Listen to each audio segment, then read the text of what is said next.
Hello, good afternoon. I'd like to welcome everyone to Sphere's latest compliance webinar in the series. Today's webinar focuses on incident response, so we can all learn how to manage a disruptive event and minimize the impact and loss to your business. I'm Gail Fine, today's moderator. For those of you with questions, please feel free to send them using the questions box that's on the right-hand side of your screen, or you can email them to us directly. I'd like to introduce our featured speaker and our subject matter expert, Michael Mihalik.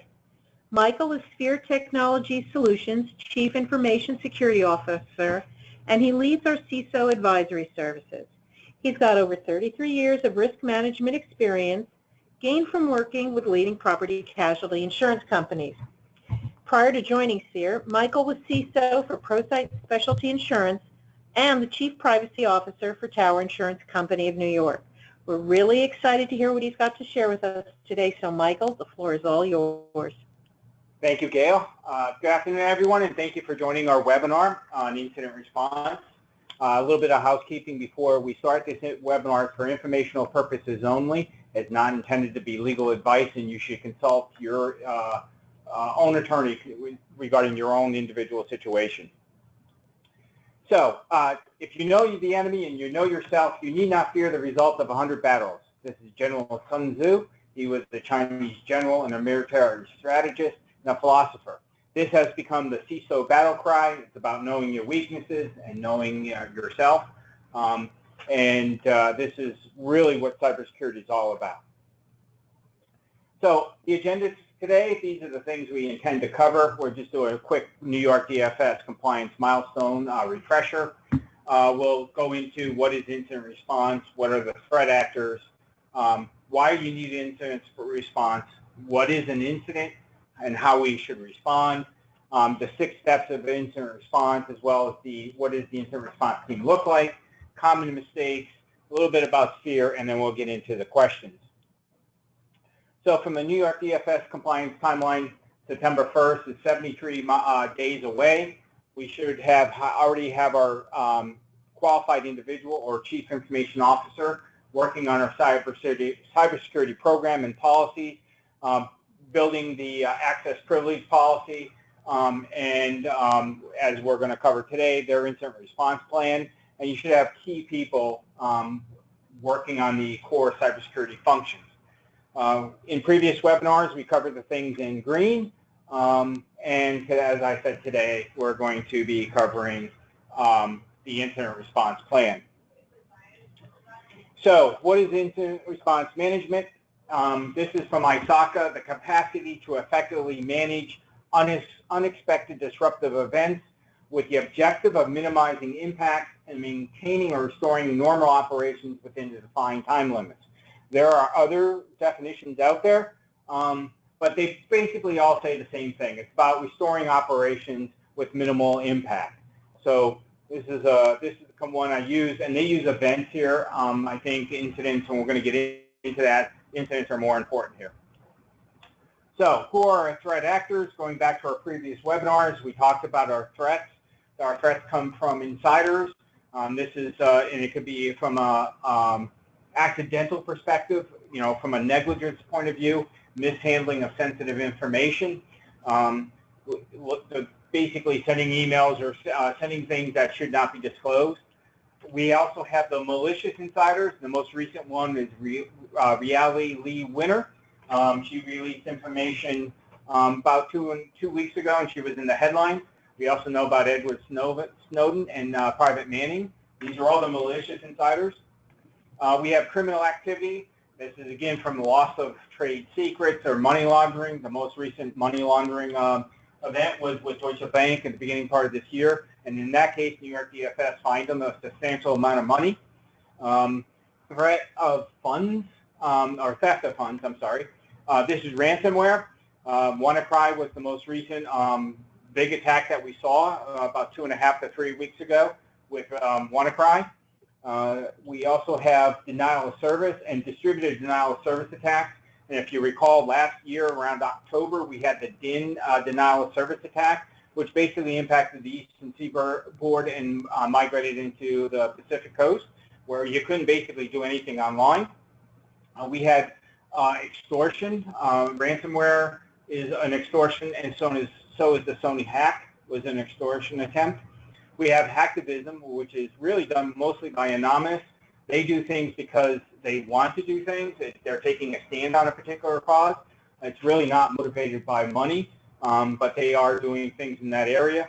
And then hacking for thrill. And then just recently, I think last week, we had the Japanese 14-year-old who wrote some ransomware, put it on the dark web, sold 100 copies, and was arrested.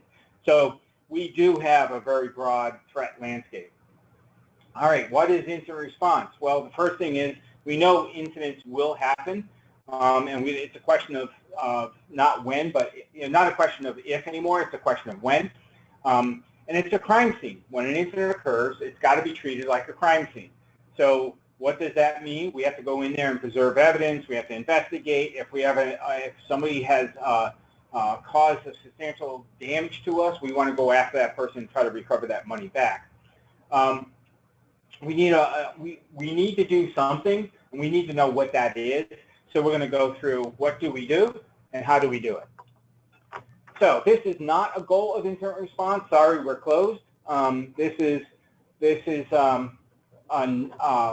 something that you don't want your customers to see or expect. But these are the goals. Determine if an incident actually did occur. Stop that threat. And determine how it occurred. So, once you get that in there, the reason why you want to determine how it occurred is you want to prevent it from happening again, or you want to mitigate that exposure. And then you want to counter the threat, and then you want to prevent the reoccurring or the spreading of that threat. And the most important goal is to return operations back to normal as soon as possible. And that is the most significant goal that we can have out there. Think of yourself as, from an Amazon perspective, if you're doing nothing, all your business through your website gets hacked, it has to be brought down, you're out of business for a period of time. What would that do to your reputation? What would that do to your income? That's what we're trying to prevent. So this is really what the goals are. And well, what is an incident? And we're going to start off with what is an event. Because an event, these things do occur on a regular basis. It's any observable change in a system or network. Somebody comes to you and complains, hey, my computer is running slow. That's an event. Doesn't mean it's an incident. It doesn't mean that there's something bad going on. It could be that somebody has too many Excel files open, has poor network connectivity, or something along those lines. It's really not an incident. An incident, on the other hand, is a human-caused malicious event that leads to significant disruption of business. And that's an important concept. So if somebody, for example, installs malware or ransomware on a machine, that is a malicious event. A data breach, on the other hand, is one step further into an incident. You have an incident, then you can have a data breach. A data breach is, by definition, security or privacy incident that meets specific legal definitions as per state and federal breach laws. But what it really means when you get down to it is sensitive information, non-public information that must be protected has been leaked out to a third party. So understanding the different levels here is very important in your incident response plan. So you don't want to jump on every event, but you do want to investigate incidents. And you also need to go and determine if a data breach actually occurred. So how should we respond? Not all incidents have the same priority. That's the first thing. We have to, again, look at it from the possibility of there are things that occur, and if two of them occur at the same time, which one do I address? You have to have procedures that should indicate the severity of incidents. And later on, I'm going to talk about scenarios. Your procedure should also include scenarios. Severity dictates the steps the team should take for an incident. For example, if you get a spam email, it does not warrant the same priority as a distributed denial of service attack. It makes sense when you think about it. A spam email may come in, it goes into your spam folder, or may go into your inbox. Nothing has really occurred, it just is sitting there. Whereas a denial of service attack, you're basically cannot do business if you're an Amazon, for example, and you're sitting there going like, okay, how do I stop this so we can resume our normal operations? Spam emails do not require full forensic investigation. Yep, you're going to get spam. You're going to try to come up with mechanisms to prevent it so you don't get spam. You might get spam filters, things of that nature. But if a spam email comes in and then generates a ransomware attack, then you're going to do that forensic investigation. So you got to kind of think about that from this procedure standpoint. Your responses have to follow policies, procedures, and common sense. So since we're talking about this being a crime scene, eventually you're going to probably want to take this person or persons to court. And from a criminal perspective, maybe from a liability perspective, and recover your money, you have to follow your policies and procedures. If you don't, the defense attorney is going to focus on, well, your policy said this, your procedure said this, but you did this completely different. So you're going to lose traction there, and you don't want to do that. You want to stick to your policies and procedures, think them through, and make sure that you can focus on the accountability rather than your process. Sometimes your procedures will not have it always, the process built all the way through, and that's where common sense comes in. So, that's if the procedure it ended at a specific place, and you need to do a little bit more, use your common sense to take that through. I think that's a pretty solid foundation for going to court. As I mentioned before, you need a playbook of different scenarios: malware, distributed denial of service, or any other scenario that, and again, it's based on the threats within your organization, that you need to include in your playbook. You're going to have different scenarios, different procedures, different people being accountable. So who is the incident response team? And this basically varies on based on organizational size. The CISO is the accountable person. The CISO is going to actually develop the plan and get participation from various sources. And as I mentioned before, if you have a scenario of, say, for example, insider threat, and it involves an insider doing something either accidental or malicious, you may have human resources in it. But if it's an external attack, you may not have human resources involved. And things are going to work in conjunction. So when you do your forensic analysis, the key people here would be your system owner, your security operations, and your network operations, because you want to know what happened. If the site's going to be down for a period of time or business is not going to be there, you're going to want public relations and the business involved. So, and as time continues, senior management wants to know what's going on because they have the overall encompassing accountability for security. And legal may get involved because as you collect this evidence and you're going to prosecute somebody, they want to make sure the chain of custody is preserved. And there might be other regulations. For example, the New York DFS, you have to notify under the New York DFS. They may be doing that for you. So making sure you have that all covered in those scenarios will help you when you think about this, when you draft your plan, who the roles and responsibilities are, so you can kind of assign them through your plan. When you think about your plan, you have to also think about, should this be all employees, is it partially outsourced, or is it fully outsourced? And when we think about that, we have to think about these considerations. For incidents, that will happen at any time, 24/7. So it doesn't happen just during the business day. So how am I going to staff this in the middle of the night when something occurs? Do you have the staff that are capable of doing that? You have to look at the expertise and skills of those particular people. And this is an important piece, criticality of the normal job. So if somebody has a job that is very critical to the organization, you might not be able to pull them off the line to do incident response. So you have to take that into consideration as well when you think about your team. So 6 steps of incident response. There's a lot of content here. I'm just going to quickly go through this, but these are the steps that you would take when you go to address or handle an incident. The first thing is you got to have a plan. It's preparation, and the plan is the way you do that. And then you're going to have your scenarios, which we talked about. There are many scenarios in which you would probably want to build your plan around. You have to define the roles and responsibilities of the incident response team. And then as you go through your plan, you may come up with scenarios that you can easily prevent rather than handle an incident. And it's cheaper to prevent than it is to handle an incident. So as you come through those scenarios and you start to list this out, think about prevention as a step of that. That'll help you in the long run. There's a communication plan that needs to exist, mostly about how we're going to kick this thing off, who's going to call it, who's going to get involved, what team members are going to be there. If there's a team member, for example, let's say legal, and that person's on vacation, who's stepping in? So making sure you have that all built out in your plan about the depth of who gets involved. There has to be training. So we wrote this great plan. We need to be able to train people on it so they know what they have to do, and then we have to test it.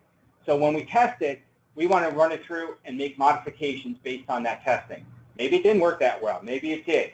And it's a very important part here is, this is a living document. Over time, the organization changes and people change. So if you have, and I've seen this in other circumstances, is that a person who's got one particular role leaves the organization, a new person starts, it's never been communicated to them about their role within the incident response. Something happens, and now they're being tapped on the shoulder and say, "Hey, this is your job." They have no knowledge of the plan. They have no knowledge of their role or expertise in that matter. So making sure you go through this whole process is important. Then we go into identification. Was it an event or an incident? Do we know? And that's the very first step. If it's an event, we don't have to call the incident plan. But if it is a true incident, then we're going to go through the process. Who do we notify? Are we, who in the organization? Who in the external organization? Do you want to notify the FBI? Do you want to notify local authorities? What does that look like? And then we want to investigate that incident. And this is important. We want to start the triage, see how bad it is, and then also think about chain of custody at this point in time. We just don't want to jump into start attacking equipment and destroying evidence. We want to make sure we're preserving evidence for that criminal case. The next step is containment. Within containment, we want to stop the spread. That's the most important thing. Mitigate the damages by stopping the spread. If a system is affected and has to be shut down, what does that do to the organization? Do we have workarounds? How is that going to be communicated? But you have to sometimes do that to mitigate the spread. Again, we're at this point, we're talking about evidence. So as we bring that system down, we want to capture the system state, things of that nature. And we jump into forensics. We have to do a deep dive so we can start saying who and what are responsible. Then we go into the eradication stage. Eradication is about, determining the root cause. And then, and if we can't determine the root cause, what are the other possibilities, and start ranking them, because that's important in this step. And then ultimately what we want to do is remove that root cause, right? So as we go through that process, we have done that. Then we're going to go into the recovery stage. Now I'm kind of not going deep in these subjects, and I do realize that, but this is very technical in nature when you start doing incident response. But you kind of need to know the roadmap. Recovery is about bringing back the operation. So if in containment we shut down a system, recovery is we're bringing it back up. We want to validate it that it's working the way it's supposed to be working, and we want to monitor it, right? So did we bring the system back up? Did it have all the features and functions that it had before? Is the virus or the malware or the root cause eliminated? And are we monitoring it to make sure nobody's trying to get back in again? That is what recovery is about. Then finally, we're going to do an autopsy of how we handled the actual incident itself. So it's about how we handled the actual incident. Did our plan meet what we thought it was supposed to be doing? We're not placing any blame on anybody, but we're doing that deep dive. And this becomes feedback into your preparation, which is let's review the plan and make sure that we've got the scenarios. Maybe this was a scenario that you didn't plan for. okay, this becomes the newest scenario that you would be putting in your plan. It's an evolution over time. So some of the common mistakes that I've seen over my time is, the process was not well documented. It was, I have to meet my obligation, I'm going to throw together a plan, and the plan just didn't really gel as far as all the steps that needed to be taken, and people were sitting there going like, I don't know what to do next, right? So we have to document what that process is. We want to do it when we are not under pressure. It's important that we think about it, we test it. We don't have time, and this is another key example, we don't normally test our incident response. It's like, okay, we created the document, we put it over here, we met our obligation, but we never test it. These are important practices because we want to find out that the plan works before an actual incident. Because again, if it's a big breach or if it's a big incident where your operation is being shut down for a period of time, people are going to be looking at you and saying, how well did you perform? What was it? You can't prevent everything, but you can handle it exceptionally well. So that's one of the things with testing. You're going to test it. You're going to practice it. Practice makes perfect.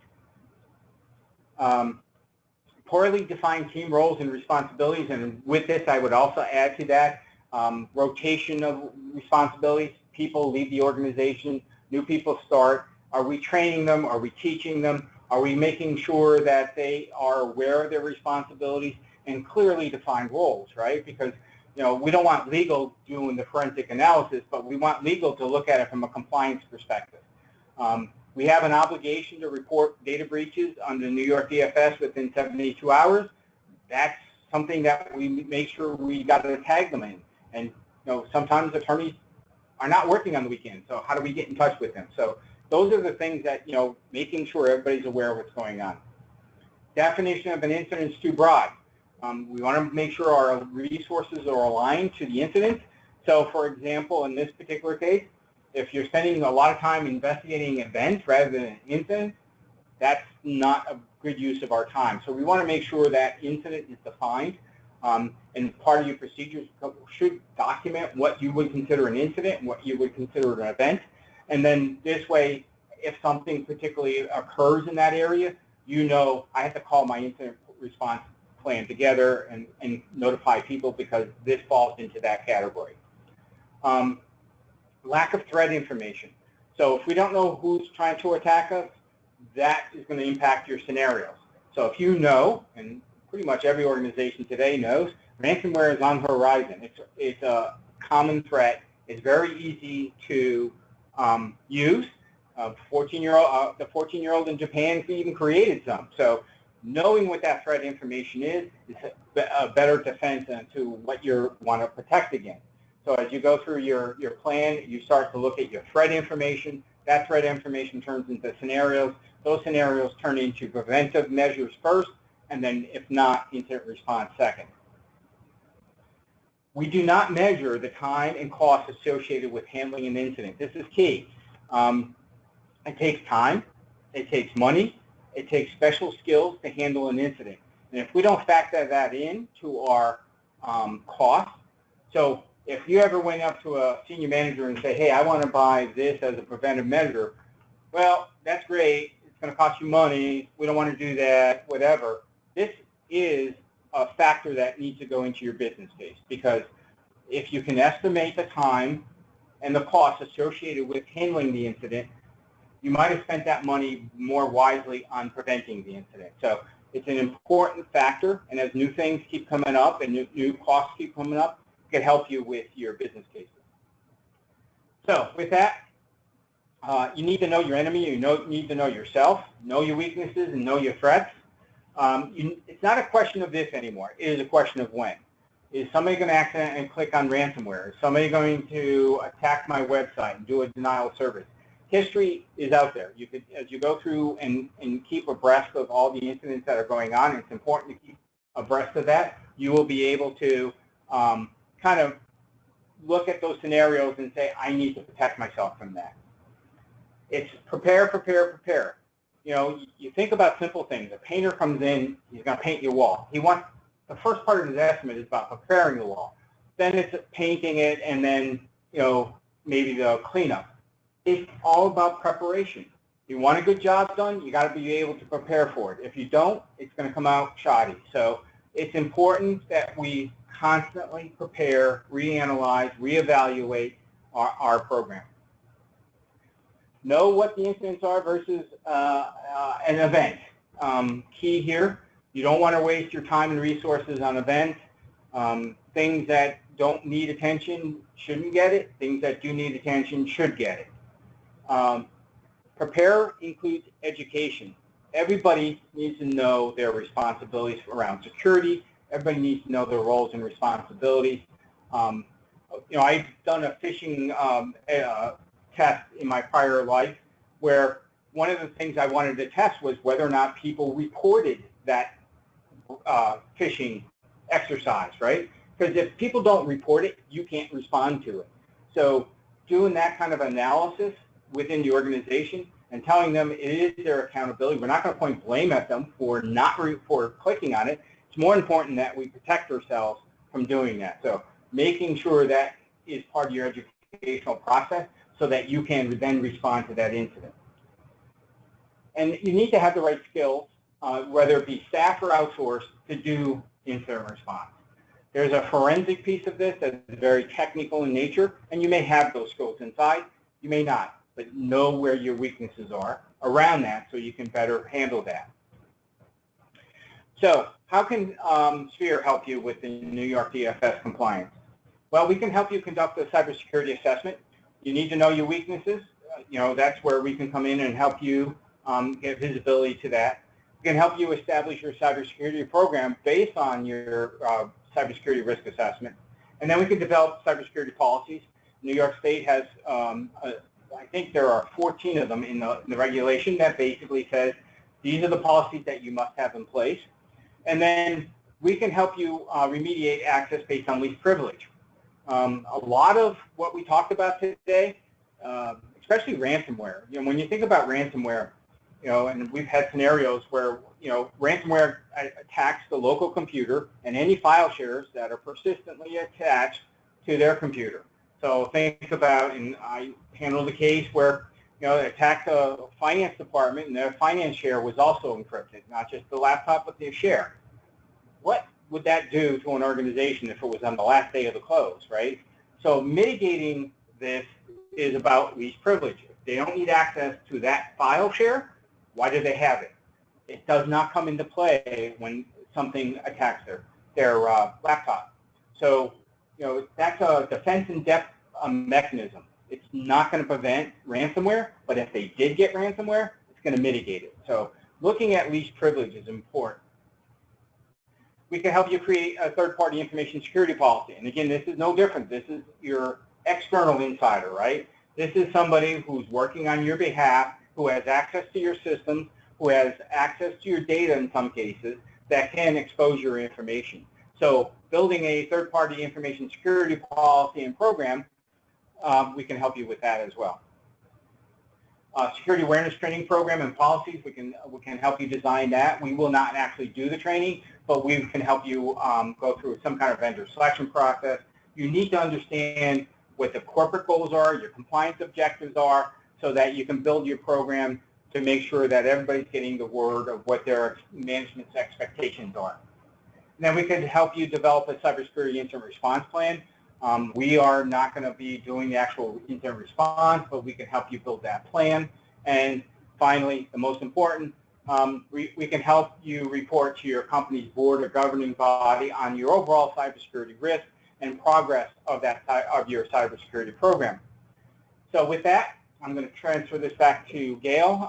She will give you more insight into Sphere as a company and the value that we bring. Michael, thanks so much. That was great. Happy that you shared that valuable information about incident response and also for sharing your expertise. As Michael mentioned, aside from helping companies comply with NYDFS, Sphere helps companies in a lot of other ways. And I want to share with you some of the things that we do, our area of expertise, and how you might benefit. So first, a look at who we are. We're a cybersecurity firm that addresses your challenges around unstructured data, identity access management, and enterprise assets by remediating major security issues, creating deep analytics, and automating governance. We're also an award-winning woman-owned business certified by WeBank, and we've gotten awards and recognitions from many well-known companies in the industry. You could take a look below.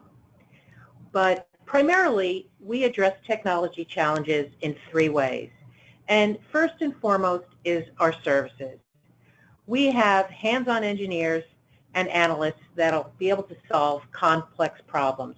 We have subject matter experts like Michael with our CISO advisory services who are here to help you solve problems around compliance and security issues. We're also a value-added reseller. So we bring our best-of-breed partners to help solve some of your toughest problems. And you'll recognize the names of some of those partners: Varonis, SailPoint, CyberArk, Splunk, ServiceNow, and many others. Thirdly, we bring SphereBoard. SphereBoard is our own proprietary tool, which is the result of years of working and responding to our customers' needs and the market's needs for a reporting framework into your analytics. Now you might want to know what we do.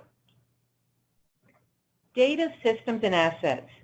This is our area of expertise, and this is where we take a deep dive into specific platforms, like your file shares or your SharePoint, your AD, and much more. Overlapping with this is identity and access management. We need to know, first and foremost, who are the owners of this important data, what are the risks, what are their roles, and do they have the access that they should have? And third, and importantly overlapping with this as well, is privileged access management. Who has the keys to your kingdom? Who are your admin users? Should they have admin rights? Do they have enough rights, or do they have too many rights? And you might want to get a better feel for the environment that we do this in. Governance, the people, the processes, and everything that needs to be in its place for the long term. Thirdly, security, as Michael mentioned. Nobody wants to be on the front of the New York Times for a breach. This is where all your important information and data lie, and we help you secure it. Thirdly, compliance. New York DFS, HIPAA, or any other regulations that your company needs to comply with. How do we do this? First, we give you visibility. Visibility into your organization and an understanding where your sensitive data is, recognizing who has access to these critical assets and where your biggest risks lie.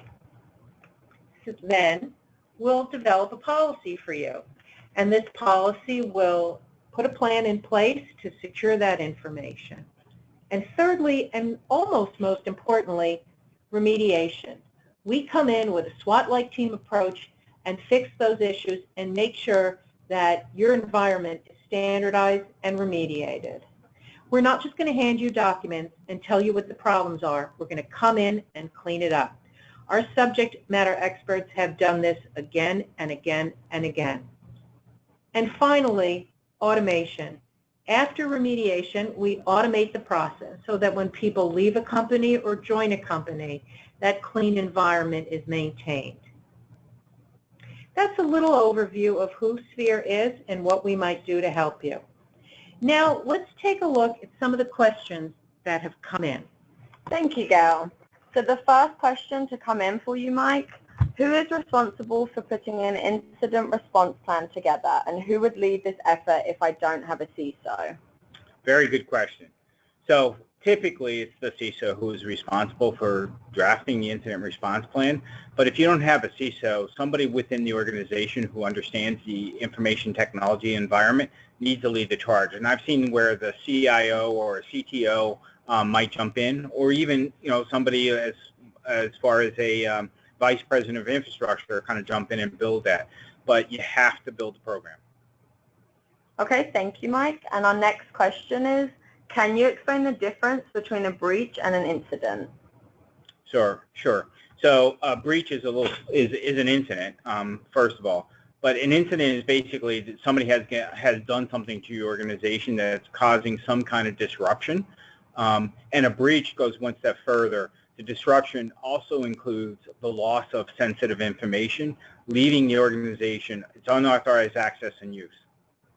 Okay, thank you, Mike. And the last question we have is, how often should a company review their incident response plan?